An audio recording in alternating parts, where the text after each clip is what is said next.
Mengemudikan kendaraan besar seperti ini sejatinya dilakukan oleh seorang laki-laki, terlebih dengan rute yang terbilang jauh seperti Wonogiri, Jakarta. Tapi perempuan perkasa ini mampu melakukannya. Ini udah saya tekunin dan saya jalanin. Saya dengan senang hati, istilahnya saya bekerja seperti ini, bahkan saya malah istilahnya senang gitu. Saya bisa melakukan pekerjaan yang seharusnya bukan kaum wanita yang mengerjakan gitu. Jadi saya bisa mengerjakan pekerjaan seperti ini. Inilah satu sosok perempuan yang berani menembus dunia laki-laki demi keberlangsungan hidup pribadi dan keluarganya. Saya anak tertua, secara kebetulan ibu saya juga ada tua dan saya harus menjadi tulang punggung keluarga. Jadi sebagai bapak, sebagai anak, dan sebagai ibu. Kehebatan ibu dua anak ini tentu harus diacungi jempol. Tanpa sadar, ia telah melakukan emansipasi dalam karirnya.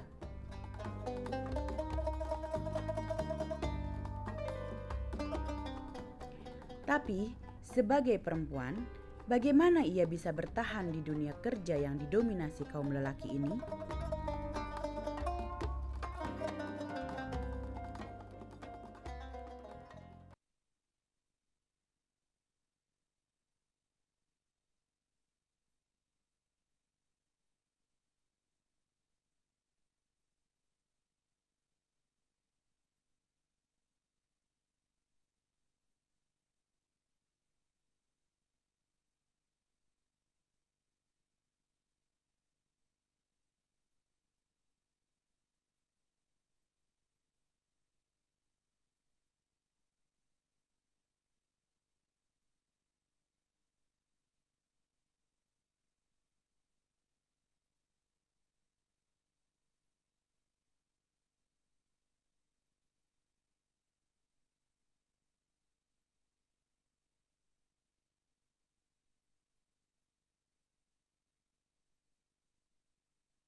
Jika kita mendengar kata kecanduan, pastinya pikiran kita langsung tertuju pada pengguna narkotik atau obat-obatan terlarang. Tapi sebenarnya kecanduan ini juga bisa kepada hal-hal lain, seperti kecanduan judi, rokok, kopi, belanja, seks, dan lain sebagainya. Orang-orang yang masih bisa mengontrol penggunaannya terhadap hal-hal tersebut belum bisa disebut pecandu. Akan tetapi jika hal ini terus-menerus dilakukan, seseorang bisa saja berlanjut ke tahap pecandu.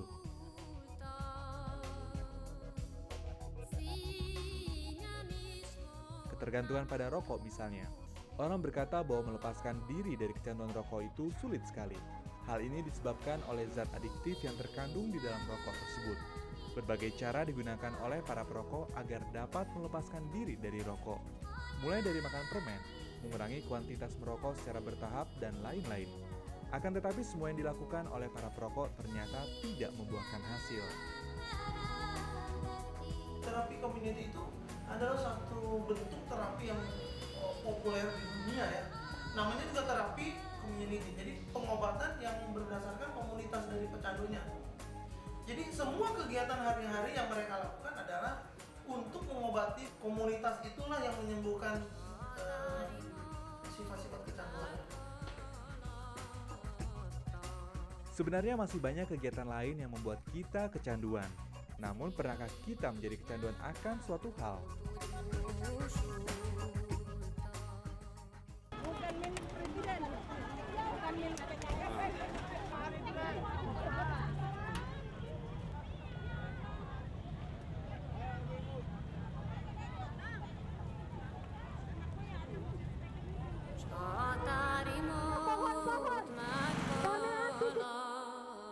Saat ini Ibu, sebenarnya tanpa menunggu rancangan undang-undang anti pornografi pornografi sedang berlangsung kriminalisasi terhadap perempuan di mana-mana. Menyalakan semangat para perempuan untuk berjuang mempertahankan haknya menjadi rutinitas dari pekerjaan Ratna Bataramunti, satu dari sekian banyak aktivis perempuan di negeri ini.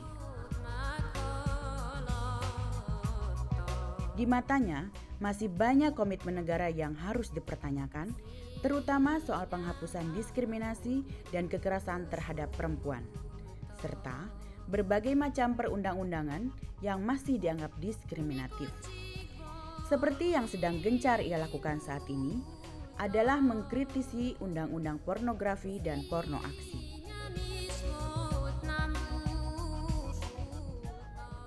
Di tengah kesibukannya berjuang, bagaimana Direktur LBH Apik ini berjuang untuk kehidupan pribadinya?